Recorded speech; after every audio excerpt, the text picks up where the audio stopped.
हर हर महादेव दोस्तों, कैसे हैं आप लोग। आई जस्ट होप आप सारे के सारे लोग बहुत अच्छे होंगे एंड मैं भी काफ़ी ज़्यादा अच्छी हूँ। सो हमारा 90 डेज योगा चैलेंज का आज है डे 31 एंड इन 30 दिनों में हम जो कवर कर चुके हैं वो है सारे के सारे पेट के बल लेटने वाले योगा एंड बैठकर करने वाले योगा। और जो हम अभी कर रहे हैं वो कर रहे हैं हम पीठ के बल लेटने वाले योगा। सो आज हम जो योगा करने वाले हैं उस आसन का नाम है अर्ध हलासना। अर्ध हलासन जो है वो आपके 3 शब्दों को जोड़कर बनता है। अर्ध मतलब आधा, हल मतलब हल जैसा एंड आसन मतलब मुद्रा। जो एक आधे हल की तरह मुद्रा बनती है उसको कहते हैं अर्ध हलासना। सो अर्ध हलासन जो है उसको करने की क्या प्रक्रिया है, इसको करने से क्या फायदे होते हैं, कितनी देर तक करना चाहिए और किन लोगों को ये नहीं करना चाहिए, वो सब कुछ जानेंगे हम इस एक वीडियो में। तो चलिए शुरू करते हैं। सो सबसे पहले हम देख लेते हैं कि इसको करना कैसे है।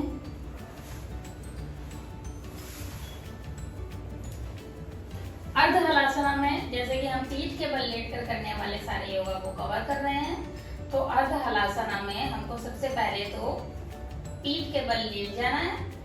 फिर धीरे धीरे अपने, या तो आप दोनों साथ में दोनों पैरों को ला सकते हैं तो वेल एंड गुड, नहीं तो आपको एक एक पैर को ऐसे ऊपर करके लाना है।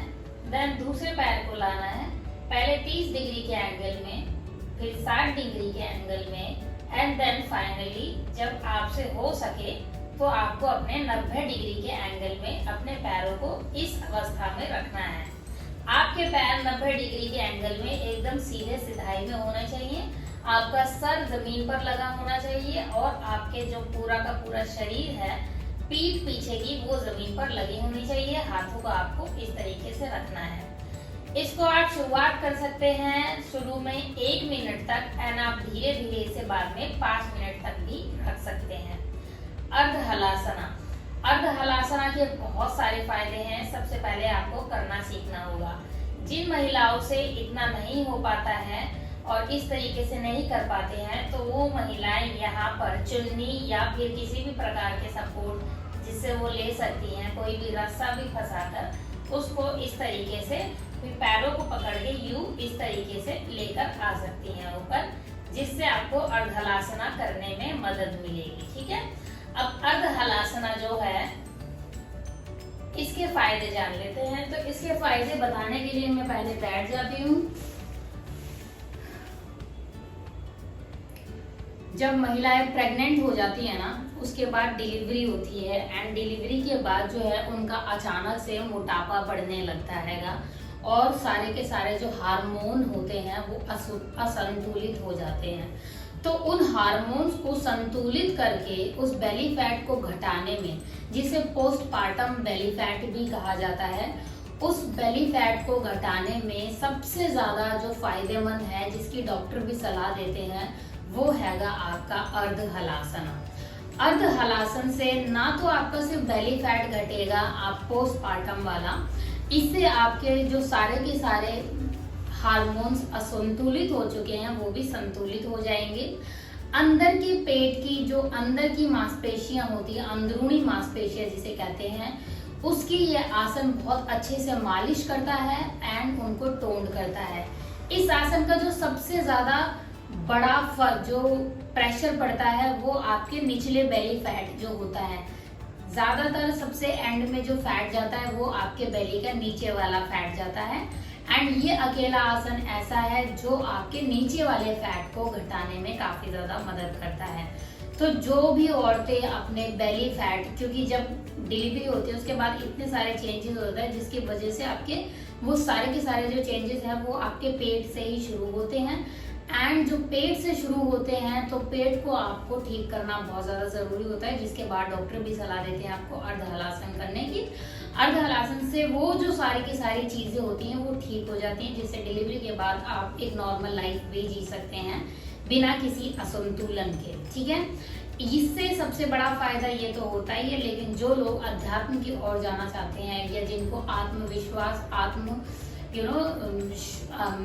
अपने अंदरूनी बारे में जानना है, तो ये उस क्रिया को भी, जो ये नाभि के आसपास एक क्रिया होती है, ये उस क्रिया को भी एक्टिवेट करती है, जिससे आपके अंदर आत्मविश्वास, आत्मस्मरण एंड आत्म जो जागरूकता होती है, जो अंदरूनी जो जागरूकता होती है, वो जगाने में भी ये आसन काफी ज्यादा मदद करता है। तो एक तरीके से जो लोग अध्यात्म की ओर बढ़ते हैं तो उनको भी ये आसन करने की सलाह दी जाती है, उस पॉइंट को एक्टिवेट करने के लिए।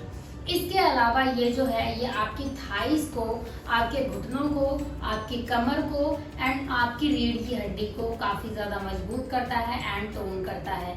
ये सिर्फ आपके बेली फैट को ही घटाने में मददगार नहीं है, ये आपकी बॉडी के इन सारे पार्ट को टोन करने में एंड मजबूत करने में भी काफी ज्यादा फायदेमंद है। तो अगर आपको भी ये इनसे रिलेटेड कोई भी बीमारी है, ये इनसे रिलेटेड कोई भी तकलीफ है, तो आप ये आसन कर सकते हैं। शुरुआत में बस 1 मिनट तक रखिए, बाद में से बढ़ाकर आप 5 मिनट तक कर सकते हैं। हफ्ते में सबसे पहले 3 दिन करिए, उसके बाद आप 4 से 5 दिन तक कर सकते हैं इस आसन को। और अगर आप सारा योगा करते हैं तो उसमें यह आसन इंक्लूड कर सकते हैं। एंड जब सब में आप इंक्लूड करेंगे तो आप इसे 20 से 30 सेकेंड या 30 से 50 सेकेंड अपने हिसाब से रख सकते हैं। तो ये थे इसके फायदे। जिसको नहीं करना चाहिए, जिसको बहुत ज़्यादा गंभीर घुटनों में और आपके थाइज में या फिर आपके कूल्हों में दर्द हो या कमर में दर्द हो, उन लोगों को ये आसन नहीं करना चाहिए। ये आसन आपके पेट से रिलेटेड सारी चीज़ों को ठीक करता है, कब्ज को, गैस को, इन सारी चीज़ों को ठीक करने में काफ़ी ज़्यादा मददगार है।